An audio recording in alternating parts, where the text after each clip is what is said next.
Bonsoir Daniel. Bonsoir. Bonjour à vous tous, puis bienvenue à cette conférence de Daniel Gam sur la subjectivité et l'objectivité. En soir, on a un sujet qui est un peu, je dirais, difficile, tu sais, Barbare. barbare, même, c'est encore le mot exact. Euh, Dans le fond, avec un sujet comme ça, disons, là, lorsqu'on aborde un sujet comme ça, je pense que les premières questions qu'on peut se poser, c'est, bon, mettons qu'on fouillerait dans le dictionnaire, je veux dire, le mot subjectivité. Ça veut dire que ça concerne plus le sujet, tandis que objectiver, ça veut dire prendre une certaine distance, comme fixer dans le temps quelque chose pour pouvoir l'analyser. Mais est-ce que l'homme, tranquillement dans son évolution, va avoir à éliminer la subjectivité de sa vie? Lentement, la subjectivité va devoir s'éliminer parce qu'elle sera toujours contredite par ce qui est objectif. Maintenant, le problème, simplement, c'est que le sujet même, disons, de la conférence de ce soir, c'est un sujet qui est extrêmement important parce que il a attrait à l'illusion qui mène l'homme et à la réalité dans laquelle l'illusion mène l'homme. C'est-à-dire qu'on a comme base une réalité et l'homme met les deux pieds sur la réalité et porte ses yeux dans l'illusion au lieu de voir là où elle est la réalité. C'est-à-dire que si on est concret ou si on est abstrait, si on est en relation avec ce qui est réel ou si on est en relation avec l'idée de ce qui est réel. Le titre, disons que c'est un titre assez barbare, c'est un titre complexe. Le sujet est extrêmement important. Par contre, le titre lui-même, disons, ne donnait pas... Il fallait, comme tu dis, quasiment regarder dans un dictionnaire pour savoir un peu quel serait le sujet de la conférence de ce soir. Ce qui arrive, c'est que l'objectivité, c'est lorsque on part comme fondement de notre vision un objet. Et une subjectivité a rapport au sujet qui observe l'objet.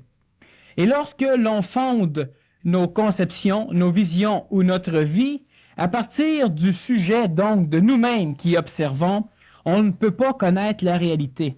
Et si l'on fonde, par contre, tous les mécanismes de notre évolution sur l'objet regardé et non pas sur le sujet qui regarde, on a beaucoup plus de chances d'arriver à voir la réalité. Qu'est-ce que c'est que être objectif? C'est un peu comme être concret, c'est-à-dire que être objectif, cela veut dire que nous observons les choses telles qu'elles sont, sans les colorer avec notre expérience à nous-mêmes. Et être subjectif, cela veut dire voir la chose à travers tout nous-mêmes. Et ce qui est complètement différent, et la majorité des êtres humains sont subjectifs.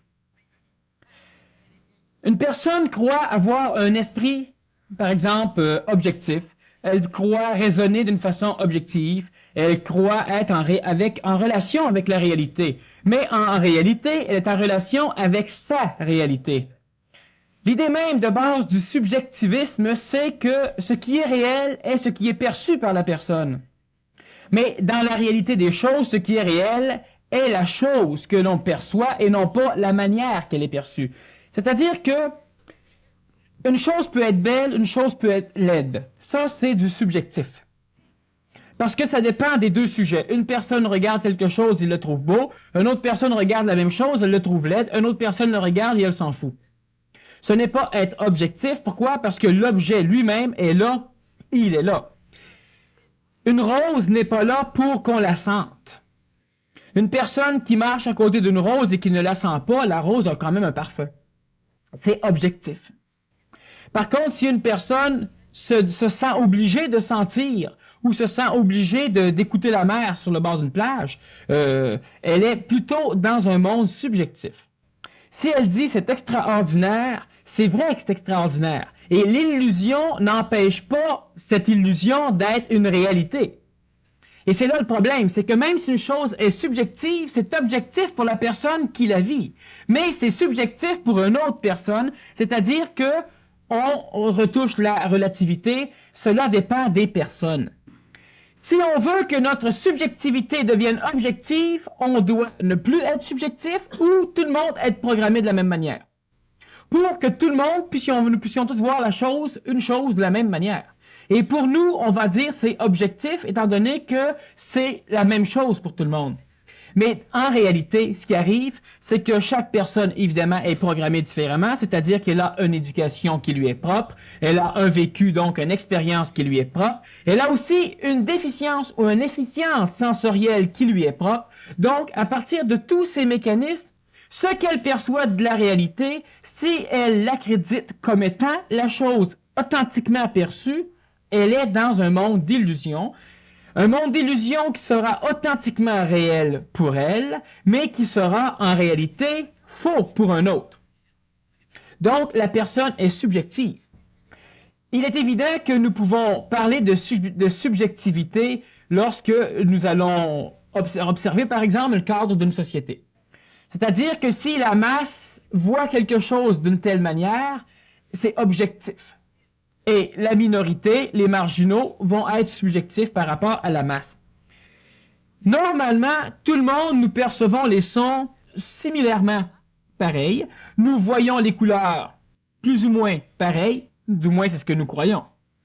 Parce qu'en réalité, si ça ici c'est bleu, pour moi, mais que moi j'ai toujours vu cette couleur-là bleu et qu'on m'a enseigné que ça s'appelait par exemple rouge, ben quand je vois la couleur bleue, ben je dis c'est rouge. Et toi qui vois la même couleur vert, tu as aussi appris à appeler ça rouge. Donc tu dis rouge. Mais qu'est-ce qu'on voit chacun chez soi par rapport à ce qui est perçu, à la chose observée? Alors ce qui fait que être objectif, c'est de ne pas se fier, de ne pas laisser colorer notre perception par notre expérience. Évidemment, cela est compliqué. L'homme, de toute façon, vit toujours dans un cadre qui ne peut pas être expérimenté à 100%, c'est-à-dire que l'homme peut se rapprocher de la réalité, d'une perception de la réalité, mais l'homme aura toujours une idée de la réalité. Cette idée de la réalité sera de plus en plus près de la réalité, d'autant plus qu'on aura ôté de cette vision ou de cette idée de la réalité toutes les formes de coloration qui viennent de l'être, qui expérimente, qui décide de ce que devrait être la réalité. Être subjectif, cela veut dire, premièrement, que nous pouvons observer des choses qui sont belles et des choses qui ne sont moins belles.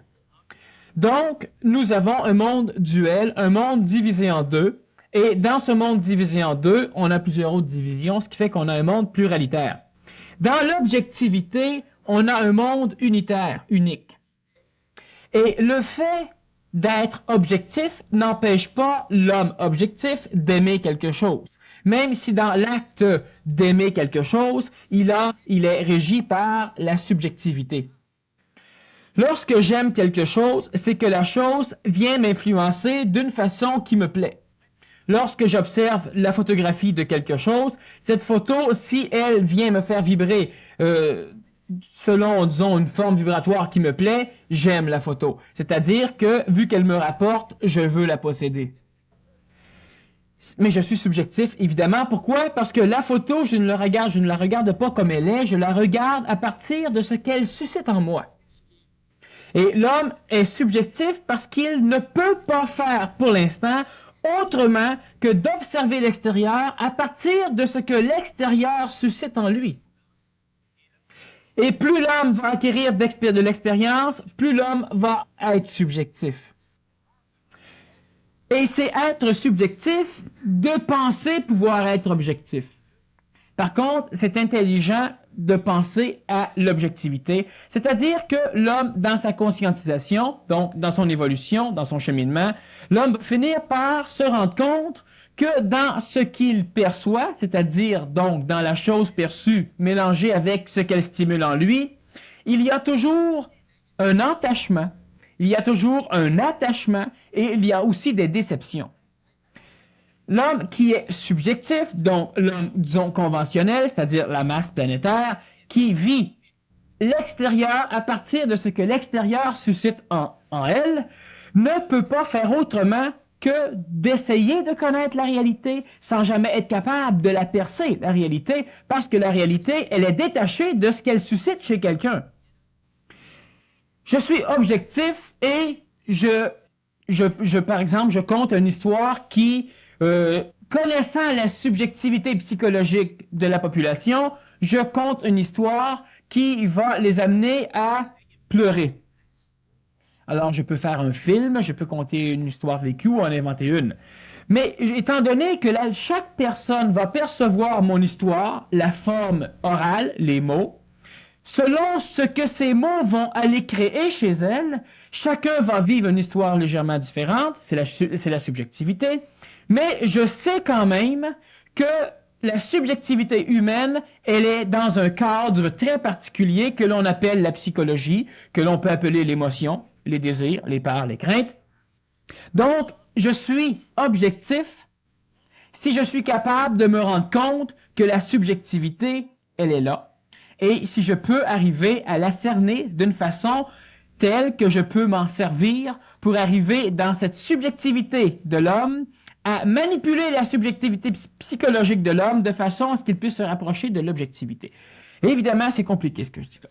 Tu dois avoir une question certaine à poser. Dans le genre, j'ai rien compris, peut-être pas non. Ben, Jean-Marc, mettons, tu passes dans un radar, tu te fais arrêter par la police. Ça, c'est objectif, tu sais. Lui, il dit, écoute, t'es là 70 000 $. Toi, tu vas dire, ben non, je gagne 50, tu sais. Toi, t'es subjectif, mais lui, il est objectif. Par contre, je me rappelle quand j'étais dans l'enseignement, à un moment donné, j'ai vu, des élèves se faire couler à 59%, puis tu disais au prof, ben oui, mais qu'est-ce qui te fait dire, oui, mais je suis objectif, moi. Oui, mais, j'ai une méthode scientifique. T'sais, mais as-tu une méthode scientifique qui se trompe même pas d'1%, tu sais? Oui, mais ça ce qui va pas arrive, jusque-là. c'est ça, c'est que lorsque l'on apprend quelque chose qui nous paraît plus intelligent, plus divin, plus logique, plus n'importe quoi, automatiquement, l'ego essaie de se servir de ces phénomènes-là pour s'excuser, pour se monter, pour s'énergiser, pour se grimper. Être sûr d'être sûr, c'est beau, mais comme on l'a vu la semaine dernière, être sûr d'être sûr, c'est plus beau, parce qu'on l'a tellement dit que l'homme qui était certain pouvait payer pour, il fallait être sûr d'être sûr. On l'a tellement dit que maintenant, la psychologie de l'homme fait dire à l'homme, « Oh, moi, je suis sûr d'être sûr. » Puis ils savent pas pantoute. Alors, ce qui fait que maintenant, il faut être sûr d'être sûr d'être sûr, etc. Alors, je suis objectif. T'es snob. T'es pas objectif. Ou tu te prends pour un autre, ou encore, tu essaies simplement de dire que ta psychologie émotive, elle fonctionne comme un ordinateur.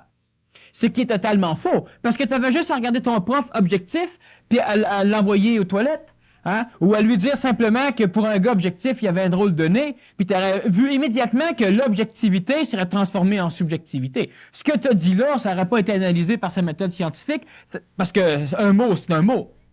Hein? Et le fait que tu le dis, ne change rien à ce que tu penses. Pas parce que tu le dis que je dois me sentir en colère, parce que tu le pensais même si tu le disais pas. D'ailleurs, on a des personnes qui jouent très bien avec ce mécanisme, qui préfèrent vous engueuler à même si vous ne l'avez pas dit, parce qu'ils sont sûrs que vous le pensez. Hein? Bon. Alors, ce qui arrive, c'est que la personne qui finit par se protéger avec ces mots-là, elle reste dans la subjectivité. C'est pour ça tout à l'heure que j'ai bien précisé que l'homme ne peut pas devenir totalement objectif, du moins pas l'homme psychologique. Il pourra tendre à l'objectivité en éliminant sa relation entre ce qu'il perçoit et ce qui est stimulé en lui. Lorsque je contemple ma vie, lorsque je m'éloigne de moi-même, lorsque je peux voir de ma mémoire le passé, disons de ma naissance aller jusqu'à maintenant, et que j'essaie d'observer objectivement ce phénomène, ben je peux pas rien voir. Je peux pas rien voir, pourquoi? Je peux pas dire que je me suis amélioré, parce que c'est par comparaison à un certain concept que je vise un objectif, un but. Mais même si c'est un objectif, je ne suis pas objectif. Alors, ce qui fait que si je suis objectif, et si je veux étudier ma vie, voir mon changement, voir mes transformations, en étant objectif, je ne verrai rien d'autre qu'une parcelle d'être humain qui a vécu et qui a fait ce qu'elle a fait. Mais par rapport à quelque chose, j'ai évolué, par rapport à quelque chose d'autre, j'ai évolué, par rapport à quelque chose d'autre, je n'ai pas changé.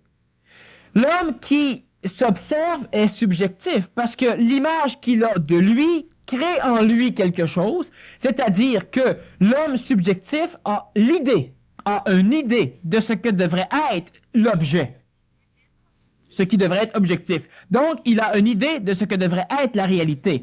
Et l'homme essaie de découvrir la réalité selon son affinité avec l'idée qu'il a, lui, de la réalité. Tu as une chandelle, et ça, c'est la majorité des êtres humains, ils ne peuvent pas voir, tu as une chandelle, et tu la places sur une table et tu passes ton temps à prier pour que le jour vienne. Le jour est arrivé et tu demandes encore du feu pour continuer à prier pour que le jour vienne. L'homme subjectif a une idée et cette idée, c'est sa mort. C'est sûr que la personne qui n'a pas d'idée de prime abord n'est pas plus intelligente que la personne qui a des idées. Le foutu mécanisme de l'évolution de l'homme, c'est un mécanisme d'énergisation et non pas un mécanisme d'apprentissage, d'expérimentation. L'homme doit augmenter son taux vibratoire, c'est-à-dire que lorsque votre corps physique a un taux vibratoire bas, donc votre corps vital a un taux vibratoire bas, autrement dit que vous êtes fatigué, votre corps vital, ce qui anime votre vie, ce qui anime votre corps physique, va puiser son énergie dans la psychologie. Et automatiquement, si on a un corps fatigué, on a aussi une psychologie beaucoup plus énervée, colérique, stimulante, c'est-à-dire qu'elle peut être stimulable, et on a une baisse d'énergie. Donc, on va exprimer des émotions énergétiques beaucoup plus basses, comme la colère, comme le stress, comme le sursaut, la peur. Et ici, on a une entité physique en parfaite fonction, une énergie vitale bien énergisée, on est calme, on est capable d'en prendre, tu as déjà été professeur, donc dans cet état, tu es capable d'accepter un peu plus de choses dans la classe que si tu rentres fatigué pour enseigner. Alors, ce qui arrive, c'est que l'homme ne doit pas évoluer pour comprendre, mais c'est que l'homme doit comprendre pour évoluer. C'est ça qui est le problème. Alors, donc, si tu as l'idée de quelque chose, tu as simplement une énergie qui te permet d'entrevoir par l'idée que telle probabilité est une probabilité, donc peut exister. Mais l'idée, ce qu'elle fait, c'est lorsque l'homme qui, par l'idée, entrevoit la réalité, décide de s'attacher à l'idée plutôt qu'à la réalité. Et c'est là le problème. Regardons juste un exemple assez évident. La majorité des personnes qui regardent la télévision, voient ou qui vont au cinéma, vont voir par exemple des films d'aventure. Mais ils ont peur d'aller camper. J'ai été dernièrement dans une petite jungle des États-Unis, dans les Everglades, avec des personnes qui sont férues d'émissions ou de films comme Indiana Jones ou des films qui se passent dans la jungle, des films d'aventure. Mais le moindrement qu'on disait, il y a ici possiblement des serpents, là c'était dans les autos, il fallait que ça s'en aille. Puis c'était réellement pas de la panique, mais c'était tout proche. Alors, à un moment donné, on voit une grosse araignée, je leur montre l'araignée, personne ne la voyait, alors il a même fallu que je la bouge la toile avec une brindille. Et puis là, on a vu l'araignée.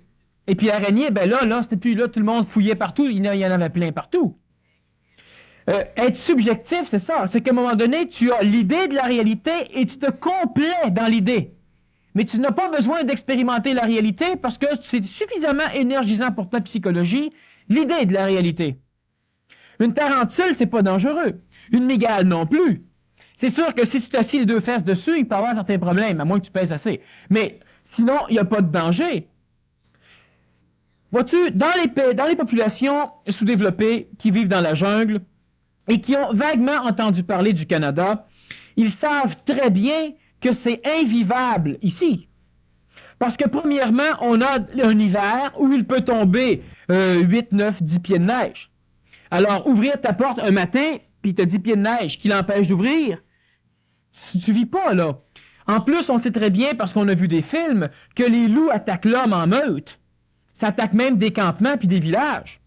Alors, ce qui fait que c'est réellement extrêmement dangereux. Un jaguar, tu fais bœuf puis ça se sauve. Les ours, c'est immense, c'est dangereux. On a vu des ours grizzly, on a vu un ours Kodiak à un moment donné dans un certain film qui arrachait à peu près tout. Qui a même défait un hélicoptère en morceaux. Puis une chance que le gars avait un bazooka pour tuer l'ours. Alors c'est beaucoup plus facile avec un scorpion. Tu le prends avec une brindille, tu le mets dans le feu, puis ça finit là. Et ces populations-là ont réellement une peur superstitieuse, une peur vraiment freinante de venir dans notre pays. De toute façon, ils n'ont pas l'argent, mais j'ai déjà jasé avec ces personnes-là, puis c'est incroyable. Et si on parle avec les personnes qui vivent au Québec d'aller dans ces pays-là, c'est le même mécanisme. On a une idée. Et c'est ça la subjectivité, c'est qu'on accorde une véracité à l'idée. L'idée, elle est vraie. Et l'idée, elle n'est pas vraie, l'idée. L'idée, c'est la représentation de la réalité. C'est une interprétation d'une réalité. Mais ce n'est pas la réalité. Et l'objectivité, c'est d'essayer. Je dis bien d'essayer. Réussir, c'est être ici et maintenant. Cela veut dire être libéré du mécanisme du temps, donc de la mémoire et de la perception. C'est être, en relation avec une intelligence active, ce qu'on appelle l'énergie supramentale. Mais présentement, l'homme subjectif peut tendre à se rapprocher de l'objectivité, l'homme psychologique, et cette tentative va l'amener à essayer, premièrement, de raffiner son langage, c'est-à-dire de raffiner ses idées. Le langage ajuste la pensée, et la pensée, c'est l'interprétation dans la conscience de l'homme de son degré d'énergie évolutive. Si tu as suffisamment d'énergie, tu comprends différemment certaines choses. Et l'énergie qui t'anime, l'énergie de tout ton être-té, fait aussi en sorte que, disons, subjectivement, qu'elle te déplace d'un point à un autre. Donc, selon ton énergie, tu auras une vue qui sera en rapport avec le point de ta vision. C'est aussi un mécanisme de relativité. C'est-à-dire que chacun a son point de vue. C'est quoi son point de vue? Cela veut dire que tout le monde regarde la même chose d'un endroit différent, d'un endroit psychologique différent. Donc, on regarde la même chose et on va s'astiner sur notre point de vue. Ou encore, on va dire, en fin de compte, c'est ton point de vue, fait que tu peux bien le garder. Mais on exprime par là un mécanisme réel, mais sans vouloir le comprendre, parce que c'est l'ego qui essaie de se protéger à partir du point de vue. Si je regarde cette cruche, j'ai un point de vue, et tu as un point de vue. Donc, nous voyons une chose qui est réelle selon un point de vue. Mais si mon point de vue, la partie que je vois, je l'authentifie comme étant le tout, donc la cruche au complet, je vais t'estimer qu'il n'y a pas de marque. Et toi, si tu vois une marque sur ton côté, c'est ton point de vue. Nous voyons la même chose selon nos points de vue, et la subjectivité de l'homme va faire en sorte que l'homme va accréditer, c'est-à-dire que l'homme va authentifier comme étant la réalité ce qu'il perçoit. Et ça, c'est un mécanisme orgueilleux. C'est l'orgueil de l'homme qui fait en sorte que ce que lui voit est automatiquement vrai. Et cet orgueil subjectif finit par pousser l'homme à vouloir convertir, convaincre, amener les autres sur leur point de vue. Mais si on a une humanité qui observe un mécanisme sous différents points de vue, on devrait être capable, si on laisse tomber notre subjectivité et évidemment le frein à l'évolution, l'orgueil, d'être capable de réussir à réunir les morceaux du casse-tête de la réalité. Donc, on finirait par avoir une vue d'ensemble en 3 dimensions de ce pot. Et on ne s'astinerait plus, on apprendrait à chacun. Mais je répète que l'évolution de l'homme n'est pas liée à sa compréhension, elle est liée à son degré de vibration. L'évolution de la psychologie astrale de l'homme, c'est-à-dire l'évolution, par exemple, de l'émotion humaine, est reliée à sa vibration. Vous savez que l'homme emploie un langage qui essaie d'interpréter l'énergie qu'il a dans sa conscience. J'ai déjà dit que lorsque l'homme parle, l'homme n'a pas un paquet de mots, puis il ne fouille pas dans des tiroirs à sortir les mots. Les mots viennent s'assujettir, ils sont créés, ils sont placés bout à bout pour communiquer quoi? Votre pensée. Qu'est-ce que c'est votre pensée? C'est pas des mots. Les mots essaient de communiquer l'énergie qu'on appelle la pensée. Les mots interprètent la pensée de l'homme. Mais les mots ne sont pas la pensée de l'homme. La pensée de l'homme ne peut pas être comprise par l'homme, elle ne peut pas être cernée par la conscience de l'homme, parce que la pensée de l'homme, c'est aussi son niveau de conscience, et ce niveau de conscience ne peut se percevoir, lui, par rapport à lui. Ce niveau de conscience ne peut se connaître, se percevoir que par rapport à son expression, donc par rapport à ses mots, c'est-à-dire à ce qu'il dit.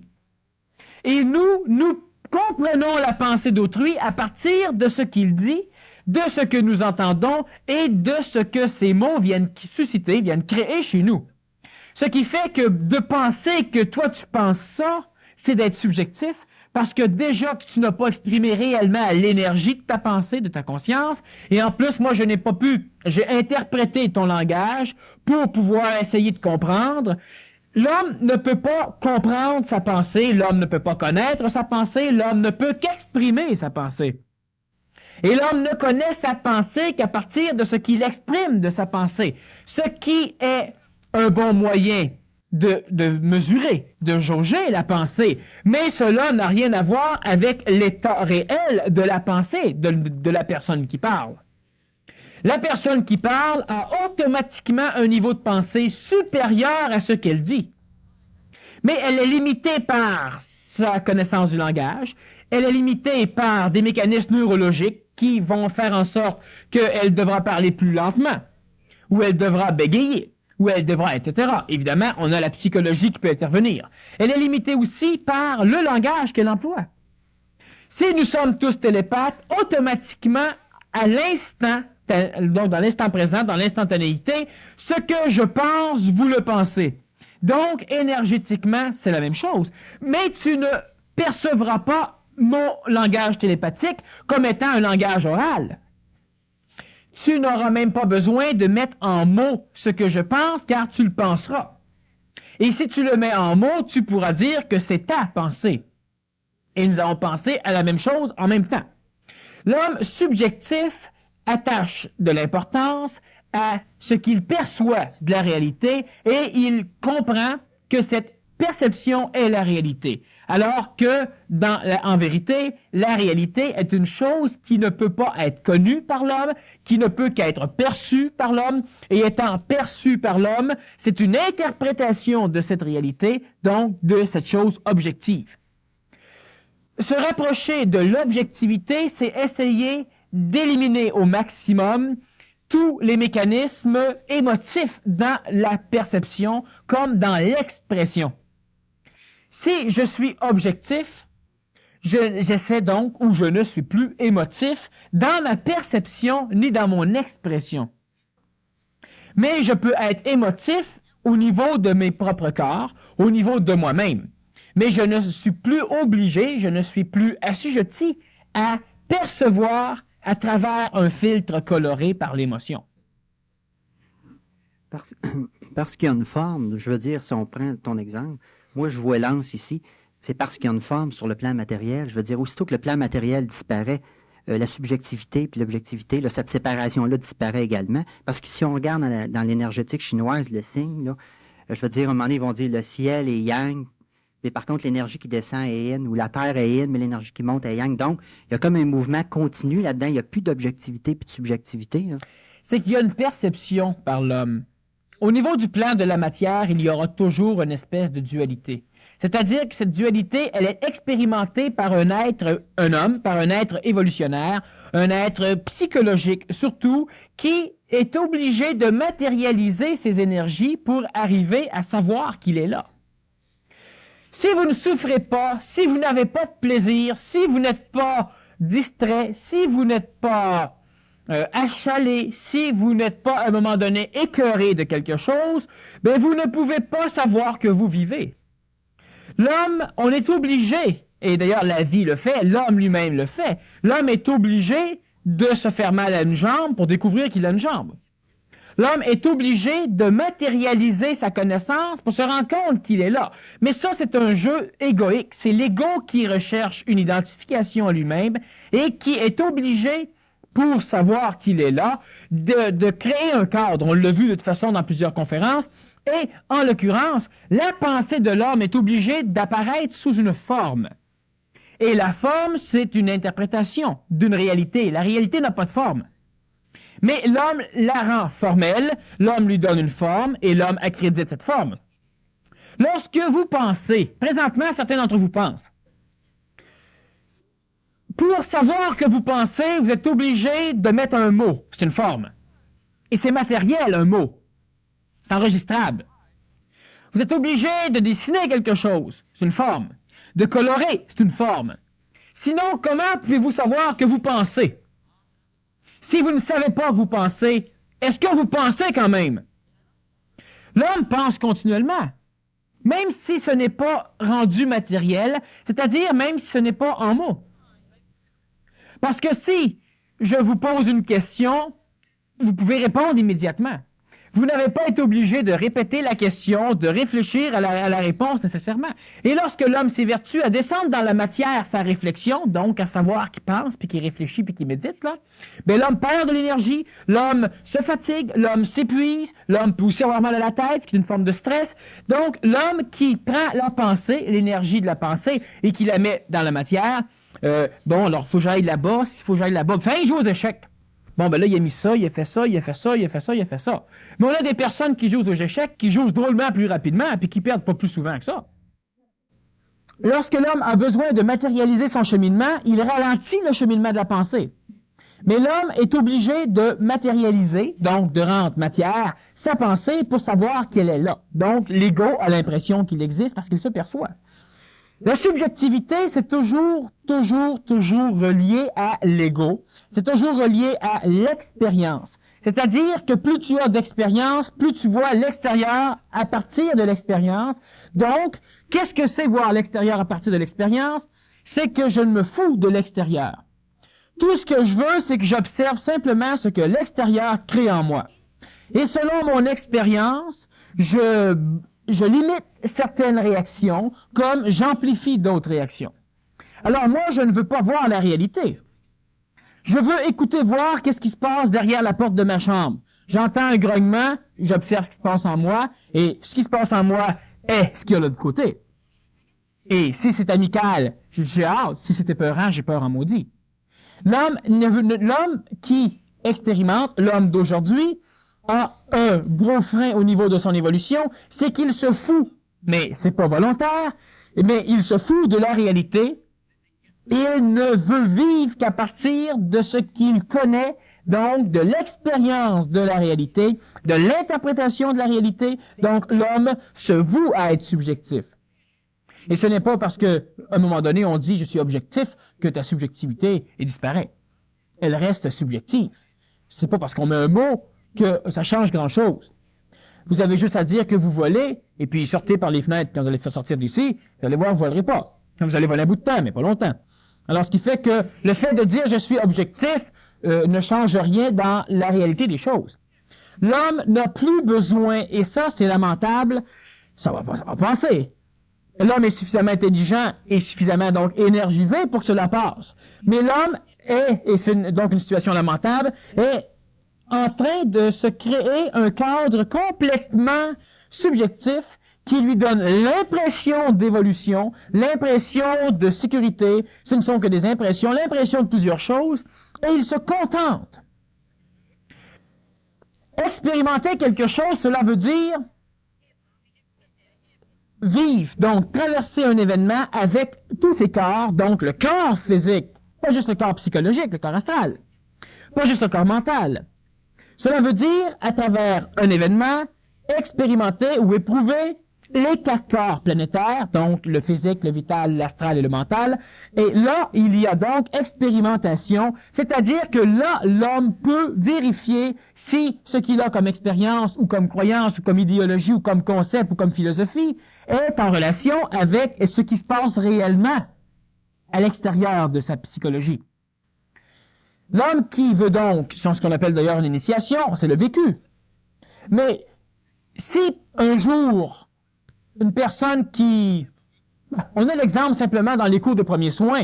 Une personne suit des cours de secourisme et par après on lui demande maintenant que tu en sais plus, comment vas-tu réagir si chez vous quelque chose arrive? Ah ben là, il n'y a plus aucun problème, tout va être bien correct. Mais on sait par expérience que la majorité des personnes, tant qu'elles n'ont pas expérimenté, elles figent, même si elles ont la connaissance. Alors la personne qui regarde les films comme La Guerre des Étoiles ne recherche plus nécessairement l'évolution technologique. Elle n'a plus besoin de la rechercher parce qu'on peut la lui présenter toute faite. Et c'est ça la subjectivité, et c'est un des dangers de la subjectivité dans l'évolution de l'humanité. Si un jour on montre à l'humanité on enseigne à l'humanité qu'on a maintenant de nouvelles techniques pour régler la faim dans le monde, il n'y a plus personne qui va s'intéresser à fournir les pays qui sont sous-développés. Parce qu'on va être bien convaincu que c'est beau. On n'a pas besoin d'expérimenter. L'homme ne veut pas vérifier une connaissance.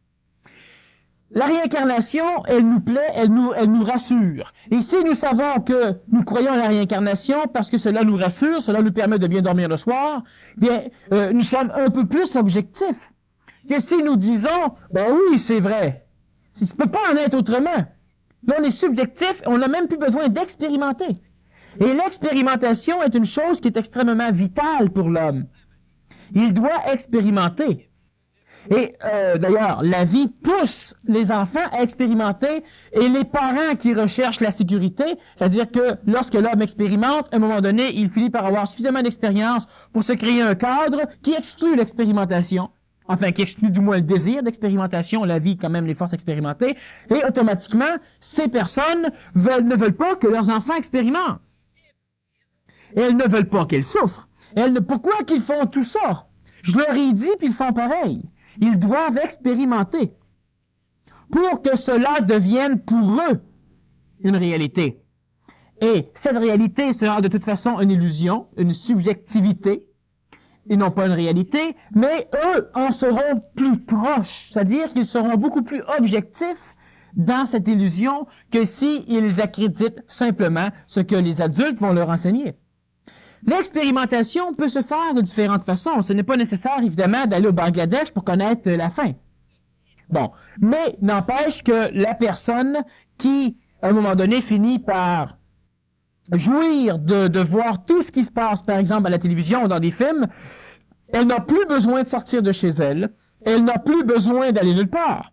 Lorsqu'il fait noir, elle a peur, alors elle rentre chez elle et elle regarde un film où une personne est extrêmement puissante et lorsqu'elle se promène le soir, si elle se fait attaquer, elle se défend parce qu'il a suivi des cours d'arts martiaux, puis les pires volent partout, puis on va donc. Alors la personne, elle est sécure, elle est bien. Et un autre exemple de la mortalité, disons presque la mortalité de l'accès à la réalité chez l'homme, c'est l'invention de plus en plus disons, pour ne pas dire, disons, intellectuantes, des inventions réellement dramatiques de notre technologie, comme par exemple le promeneur ou le Walkman. Qu'est-ce que ça fait? Pourquoi que ça a une très grande vogue? C'est parce que justement, l'homme est subjectif. Les vidéos, les micro-ordinateurs, c'est quelque chose de très bon pour développer l'énergie mentale, mais pas pour te couper avec le reste de l'extérieur, avec le reste de la vie. Lorsque tu mets des écouteurs sur tes oreilles, tu te coupes de l'extérieur. Tu ne veux plus rien savoir de l'extérieur. Une personne qui met ça pour se relaxer, cela peut toujours aller. Mais entre se relaxer et se relaxer, ben, où est la marge? C'est la personne qui se relaxe qui va te la dire. Alors, celui qui se relaxe 1 heure par mois, c'est parfait. Celui qui se relaxe 24 heures par jour, c'est aussi parfait. Parce que c'est subjectif. Alors, ce qui arrive, c'est que maintenant, l'homme ne veut plus expérimenter. L'homme essaie de créer un cadre où il n'a plus de danger, où il a le plus de sécurité possible, une sécurité qu'il n'ira même pas éprouver. Il ne veut même pas savoir si sa sécurité, elle est vraie ou fausse. Du moment qu'il croit qu'elle est là, elle est là. Pour lui. Alors, la personne qui, par exemple, se met des écouteurs sur les oreilles, si elle se promène sur la rue n'existe plus. Si elle se promène dans la nature n'existe plus. Si elle est chez elle, ça n'existe plus non plus. Elle est coupée de l'extérieur. Elle ne veut plus que ses sens lui servent à entrer en contact avec une réalité. Elle veut que ses sens lui servent à jouir de ses idées de réalité. Alors, tu peux te construire un monde musical, tu peux te construire un monde visuel avec des aventures ou avec des films d'amour. Tu ne connaîtras jamais l'amour. Tu ne veux pas connaître l'amour parce que tu le connais suffisamment pour toi en observant des films d'amour. Tu ne veux pas connaître le sexe parce qu'en regardant des films de sexe, tu le connais suffisamment, le sexe. Tu jouis juste à voir. Tu n'as plus besoin d'expérimenter. Et évidemment, la personne qui n'est pas encore rendue à ce stage de subjectivité peut dire, ben non, c'est pas tout à fait vrai. Mais je ne parle pas non plus pour celui pour qui ce n'est pas vrai. Mais c'est de plus en plus vrai à l'extérieur. Et c'est même de plus en plus vrai, même dans le domaine de la psychologie ou de l'ésotérisme. On recherche l'initiation qui dure 5 minutes et auquel on donne un diplôme à la fin. Mais on ne recherche pas l'initiation qui vient. Je veux être initié. Tu vas être initié. Alors, à un moment donné, ben, tu as un accident d'auto, c'est une initiation, c'est ce que la vie t'amène. Tu perds ton chien. Tu as une maladie vénérienne.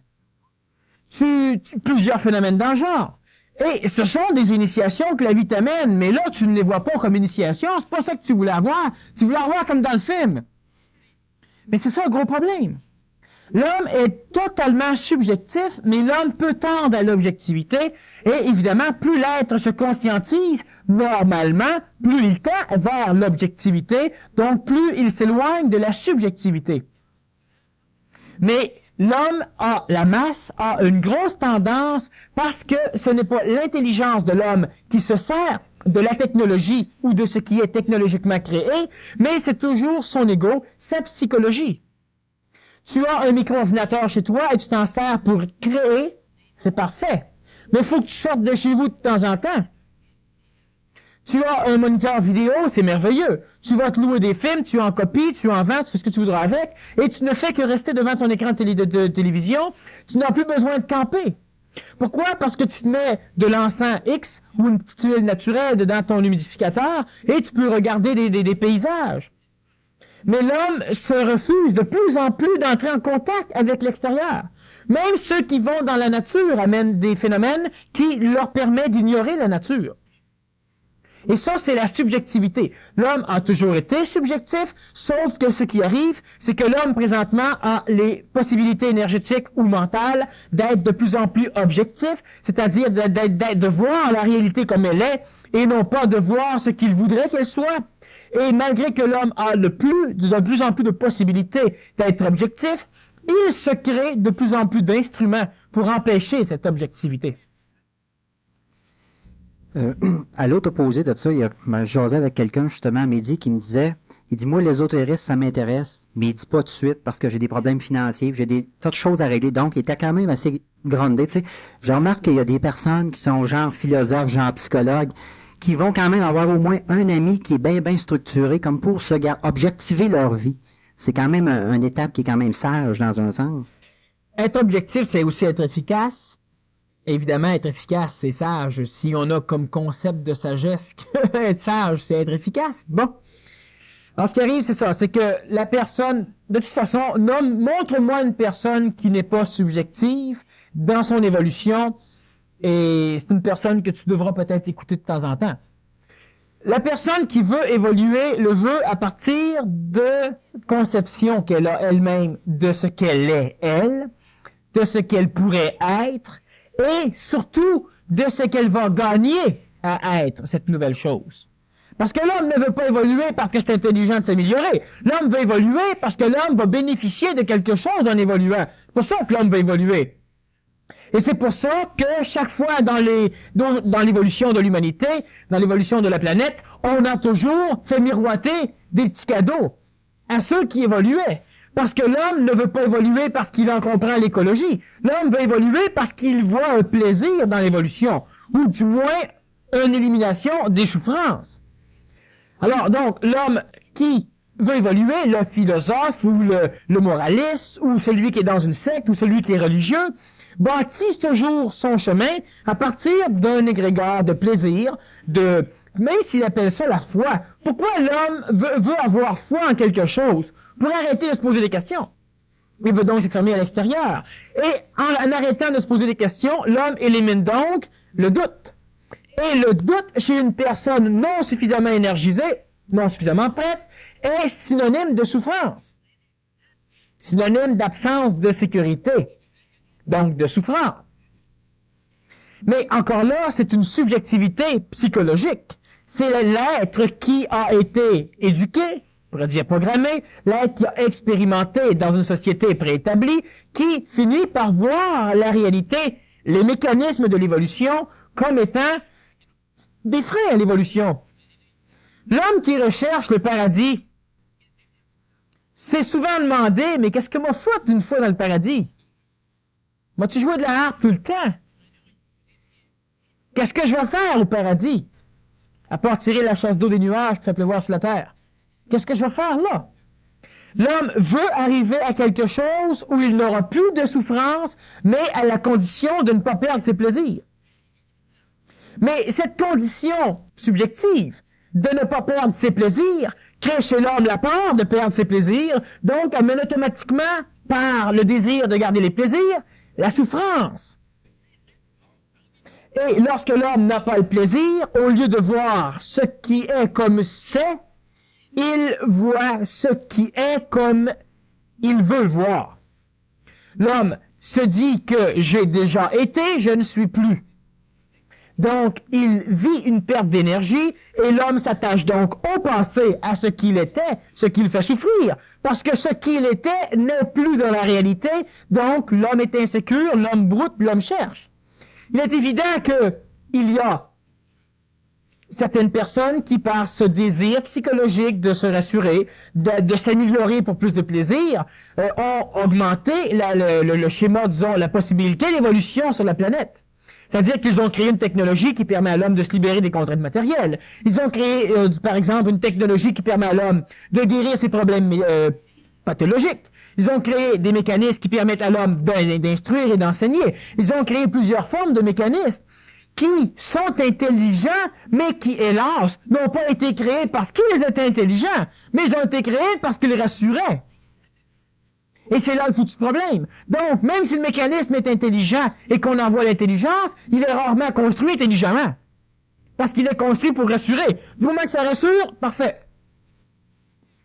Et évidemment, on a certaines rares personnes qui vont jouir d'améliorer les chances. Parce que certains jouissent de créer, certains jouissent de détruire, certains jouissent d'utiliser ce qui est créé, certains jouissent de gueuler après ce qui est créé. Mais chacun est dans le même mécanisme. Mais chacun exprime cette énergie à sa façon, certains par la créativité. Mais rarement l'homme va désirer évoluer parce qu'il voit l'intelligence. D'ailleurs, il va commencer prochainement à voir l'intelligence de l'évolution, l'intelligence de l'amélioration, l'intelligence de payer des impôts, par exemple, mais l'intelligence de ne pas payer non plus pour rien. Au lieu de critiquer, l'homme va voir l'intelligence de quelque chose. Lorsque l'homme était démuni, l'homme a été d'accord pour payer des impôts à un roi ou à un tyran parce que le tyran le protégeait avec ses armées. Et lorsque le tyran en a trop demandé ou lorsque les guerres ont passé de mode, que l'armée était inutile, ben là, le monde a commencé, encore une fois, à être insécure parce qu'il aurait préféré avoir plus d'argent pour continuer à s'amuser. Donc là, ils ne veulent plus payer d'impôts. Alors, ce qui arrive, c'est que l'homme ne fait rarement quelque chose par intelligence, mais il le fait presque exclusivement par émotion. Et donc, il le fait d'une façon subjective. Il voit l'extérieur par rapport à ce que cela crée en lui. Alors, voulant transformer ce qui est créé en lui, ou voulant conserver ce qui est créé en lui, il s'adresse à l'extérieur et il essaie, en fonction de ça, de travailler avec l'extérieur. Au lieu de comprendre l'intelligence de l'extérieur par rapport à ce qui se passe chez lui. Alors, si je lance de l'eau, je viens pour te faire boire, et que chaque fois tu me présentes le front, évidemment, tu as le visage tout mouillé. Alors toi, tu vas essayer d'inventer une espèce d'appareil qui, lorsque cela t'amène sur le front, que l'eau coule dans ta bouche. Au lieu de penser à essayer de t'ajuster pour présenter ta bouche. Et l'homme subjectif croit que l'extérieur n'est pas accordé avec lui, croit que l'extérieur est en dissonance, alors qu'en réalité, l'extérieur, elle est rien d'autre que ce qu'elle est. J'ai déjà dit que l'homme était manipulé, mais qu'il n'y avait pas de manipulateur. Et ça, c'est le jeu même de la subjectivité. Tu es manipulé selon ce que tu désires être manipulé. Oh, mais je veux plus être manipulé. Mais moi, te manipuler pareil. Non! Tu es manipulé. Parce que tu cries, tu réagis à des choses. Alors, l'homme, dans sa subjectivité, malgré qu'il apprend à cerner les mécanismes qui le régissent, les mécanismes qui surplombent son évolution, sa manipulation, malgré que l'homme apprend à voir, il se sert de ces choses comme expérience. À un moment donné, cette expérience va suffisamment énergiser son corps mental, donc son intelligence, pour qu'il arrive à percevoir, à comprendre et à prendre conscience. Ce sont des étapes. Et lorsque l'homme va prendre conscience de ce qu'est la subjectivité, de la réalité de l'illusion, mais l'homme va être capable, lorsqu'il est dans cet état de conscience, de vivre sans subjectivité, même s'il comprendra l'écosystème psychologique des hommes qui vivent dans la subjectivité. Donc, l'homme mental, l'homme intelligent, saura quand même émettre des formes émotives lorsque l'écosystème psychologique des autres requiert ce genre d'énergie. L'homme saura être en relation beaucoup plus humaine, selon le concept de l'humanité, avec l'humanité que ce que l'humanité peut présentement y arriver. Pour contrer un peu ce danger-là, là, que de mettre entre soi et la réalité des ordinateurs, des vidéos, comme tu disais tantôt, est-ce qu'il y a dans le PMC des approches pour travailler ça, l'objectivité et la subjectivité? Disons que le meilleur mécanisme qu'une personne qui évolue ou encore qui est orateur ou qui donne des cours peut faire, c'est un mécanisme que l'on emploie souvent et qui est mal compris par ceux qui n'ont pas à le faire, c'est de créer des formes pour détruire les formes. De temps en temps, on attaque les formes déjà établies lorsque c'est intelligent de les attaquer, parce que chaque forme a une intelligence, elle a une utilité, tant qu'elle est utile. Alors donc, si on prend, tu me poses une question au niveau du programme de contrôleur, tout le long du cours, la personne, à son insu, verra des formes apparaître. Et à un moment donné, lorsque ce sera intelligent pour cette personne, la forme, elle est détruite. De cette façon, la personne, disons, sans trop de souffrance, mais par l'expérience, expérimente le mécanisme de la croyance, du savoir, d'être sûr, pour découvrir que, encore une fois, c'est un point de vue.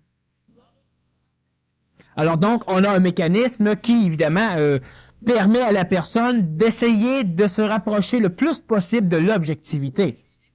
Mais encore là, cela est dépendant de chaque personne. Cela dépend du départ de la personne, de ce que la personne veut faire, de ce que la personne vise. Ce n'est pas ma fonction à moi, ni celle d'ailleurs de ceux qui vont donner ce genre de cours, de mettre un objectif et de dire que tout le monde va se rendre à l'objectif. Moi, j'ai un objectif, pourquoi je fais le travail que je fais. Et chaque personne qui, par exemple, enseigne le PMC a un objectif propre. Expérimenter l'enseignement. Et la classe même, le programme être contrôleur a un objectif, c'est-à-dire qu'il en a 3 bien définis. Mais, à titre d'information, on les donne. Mais ce n'est pas nécessaire qu'une personne fasse le programme être contrôleur pour s'en aller vers un de ces points. Ça serait de la subjectivité encore une fois. Lorsque la personne comprend l'intelligence de ce qu'elle a à faire, elle y va. Et si dans cette intelligence, c'est l'un des objectifs du programme être contrôleur, elle le fait. Mais il y a de l'intelligence ailleurs que dans le programme être contrôleur et ailleurs que dans les objectifs. C'est-à-dire que la personne, donc, qui spirituellement veut faire un cours comme le programme être contrôleur, elle n'ira pas très très loin où elle devrait à un moment donné abandonner ses concepts spirituels. Parce que celui qui veut se transformer ne se transforme que lorsqu'il se transforme. C'est pas parce qu'il veut se transformer qu'il se transforme. Donc, la personne doit expérimenter. Et quand tu es occupé à expérimenter, parce que dans le cours, on a plusieurs trucs pratiques, lorsque tu es occupé à expérimenter, tu n'as plus le choix, il faut que tu oublies les concepts spirituels, parce qu'il faut que tu mettes ton énergie dans ce que tu fais. Alors, ce qui fait que la personne, elle apprend de toute façon à vivre d'une façon objective, mais on reste toujours subjectif, et cette façon objective n'est pas teintée par la couleur du PMC. Chacun a son intelligence et chacun, à un moment donné, doit finir par se voir, lui, là où il est, à partir de lui. Pas à partir de l'extérieur. Alors, ce qui fait que, je m'entends bien avec telle personne, mais j'ai le goût de faire telle chose. Est-ce que c'est intelligent m'aller demander? Tu vas simplement lui demander si, pour lui, c'est intelligent. Mais jamais tu vas te demander pour toi si c'est intelligent.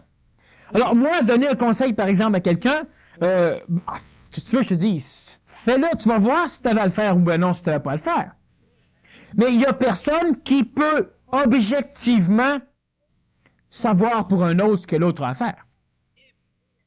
De toute manière, tu devras l'expérimenter, puis à un moment donné, lorsque tu l'auras suffisamment expérimenté, tu sauras toi-même si tu dois le faire ou non, ou si tu l'as fait, si tu devais le faire ou non. Sans te sentir coupable, évidemment. L'homme doit essayer les choses. Quand vous allez dans un restaurant, vous essayez un nouveau menu, vous essayez. Si c'est pas bon, vous vous dites, prochaine fois, je recommence pas. Vous essayez d'autres choses. Mais vous vous sentez pas coupable, vous n'allez pas vous faire pardonner à l'Église. Mais lorsque la personne tente une expérience dans son schéma d'évolution et que cela n'est pas satisfaisant pour elle, elle a tendance à se culpabiliser et à rechercher une compréhension chez autrui, ce qu'on appelait un pardon avant à l'Église. Si Dieu te comprend, t'es pardonné.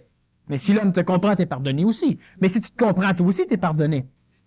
Alors, lorsque l'homme est suffisamment énergisé, lorsque l'homme est dans son énergie, donc lorsque l'homme est dans son intelligence, il ne peut pas être dans le mien. Et ça, c'est important. Et de toute manière, au niveau du PMC, il n'y a aucune personne qui peut, à un moment donné, venir nous têter des conseils en ce sens qu'elle veut bâtir sa vie à partir de ce que nous, on va dire ou à partir d'une idée du PMC. Une personne qui veut bâtir sa vie à partir du PMC, présentement, elle fait fausse route. Et si on en entend parler, ben, elle va le savoir. D'ailleurs, j'en profite un peu. Hein? Tu me poses cette question-là. Parce que c'est complètement stupide. Le programme Être contrôleur a évidemment, comme plusieurs programmes qui existent déjà au niveau de la psychologie, au niveau de plusieurs choses, comme fonction première, évidemment, d'essayer d'améliorer la condition de la personne. Il a ça comme résultat, en tout cas, mais c'est pas un but qu'on tient. Alors, la personne qui veut en faire une philosophie m'a dit, franchement, elle peut faire bien des choses avec le PMC. Mais il faut pas qu'elle vienne nous le dire. Parce que sa philosophie, elle va se rendre compte qu'elle va être dangereuse pas mal pour elle. Elle risque de plus revenir, de toute façon. OK. Pour ces informations-là. À cette heure, si on dirait, pour faire une petite synthèse est-ce qu'on peut dire, je penserais que non, mais je le demande pareil, est-ce qu'on peut dire que comment je dirais ça, l'objectivité fera partie de l'évolution, comme la subjectivité de l'involution? Non, ça c'est tout à fait subjectif. C'est-à-dire simplement que il y a ce qu'il y a. L'homme évolue et l'homme n'a pas le choix d'évoluer. Et un jour, l'homme sera heureux malgré tout, même s'il ne veut pas tout à fait. Alors, ce qui arrive, c'est qu'il y a des choses objectives qui sont et qui seront, mais qui seront, on s'en fout, qui sont. Et l'homme qui n'a pas la possibilité de voir l'extérieur n'a pas le choix de ne pas le voir. Donc, il se crée l'extérieur. C'est la subjectivité. Et ce n'est pas un mécanisme d'involution. L'homme doit passer par là pour arriver à l'éliminer. Mais lorsqu'il l'aura éliminé, il aura été dynamisé par cette subjectivité. C'est pour ça tout à l'heure que je te disais qu'une personne qui n'a pas d'idées, ben elle est cinglée. Mais lorsqu'une personne a des idées, qu'elle a plus d'idées, qu'elle est subjective, qu'elle spécule, qu'elle arrive à se créer des philosophies, qu'elle magasine de religion en religion, qu'elle se promène partout, et à un moment donné, tout ce mécanisme expérientiel chez elle crée de l'énergie. L'expérience est de l'énergie, comme la pensée c'est de l'énergie. Ce n'est pas des mots. Et lorsqu'elle a suffisamment d'énergie, elle finit par s'adresser à son corps mental, son intelligence, l'intellect naissant, qui devient par après l'intelligence, et elle commence à comprendre les mécanismes. Cette compréhension va encore créer, disons, une espèce de subjectivité, mais lorsque la compréhension viendra s'accumuler, la personne pourra lentement s'éloigner de la subjectivité pour se rapprocher de l'objectivité. Elle n'a pas le choix. La subjectivité, ce n'est pas un mécanisme d'involution, c'est un mécanisme d'évolution. Mais de temps en temps, on accélère. Façon de dire, le mécanisme du rapprochement vers l'objectivité, on en parle, hein? C'est-à-dire qu'on transmet des énergies en plus d'informations. Et lorsque la personne finit par être suffisamment énergisée, elle finira par arriver à être dans un état de conscience sur un plan planétaire ou dans certaines parties d'un certain plan. Et lorsque la personne sera dans un état de conscience, elle ne sera plus ni objective ni subjective. Par contre, elle sera conséquentielle et elle pourra travailler en fonction de ce qu'elle veut faire et surtout de ce qu'il y a à faire. Et de ce qu'il y a à faire, ce n'est pas à partir d'une spiritualité, encore une fois. Ce sera simplement à partir d'un phénomène que nous appelons l'écologie. Donc, la personne sera conséquentielle et elle travaillera hors objectivité et hors subjectivité. Mais, essaie d'en trouver un mécanisme d'évolution sur la planète. Trouve-moi un. Il y en a pas, je pense. Hein? Vois-tu, il y en a un qui peut, par rapport à toi, te baisser en vibration un peu, mais qui va, par contre, faire augmenter d'autres personnes. Mais un mécanisme réel qui plane sur la planète et qui n'a que comme fonction l'évolution de la planète. Faut que tu cherches loin en crime. Faut que tu rentres creux dans la subjectivité en maudit pour en trouver un. Mais qui n'aura pas nécessairement une consonance avec la réalité. L'homme évolue, l'homme s'amuse et l'homme se promène. Mais l'homme évolue toujours quand même. Il n'y a pas de mécanisme d'évolution. Il y a des mécanismes d'aberration. Et lorsque le mécanisme d'évolution devient un mécanisme d'aberration, il va devenir un mécanisme d'évolution. Pour toi. Mais pas pour l'extérieur. Et lorsque tout le monde a fini par grimper suffisamment haut pour se libérer d'un mécanisme particulier, le mécanisme n'existe plus. Il ne se promène pas sur la planète à la recherche de quelque chose. Le mécanisme d'évolution va se promener seulement s'il y a quelqu'un qui a deux jambes pour le promener avec lui. Et lorsqu'il y a une personne avec 2 jambes pour le promener avec lui, elle fait évoluer la personne, c'est-à-dire qu'elle donne de l'expérience à la personne. On a plusieurs sectes, on a plusieurs mécanismes qui, présentement, donnent l'impression de nuire. Mais ils donnent de l'expérience aux personnes. On n'a plus de cadre comme on a déjà eu pour permettre l'évolution. Alors donc, il se passe des mécanismes qui obligent certains individus à expérimenter. Si tu n'es pas prêt, tu dois donc apprendre. Alors tu te feras pogner dans un mécanisme particulier, dans une secte ou dans n'importe quoi, dans une conférence ésotérique. Tu te feras pogner. Et lorsque tu te seras fait pogner, tu finiras par prendre des poignées. Ce qu'on appelle l'expérience. Et cela t'énergise. Il n'y a pas de mécanisme d'évolution. OK. Merci beaucoup, Daniel, pour toutes ces explications.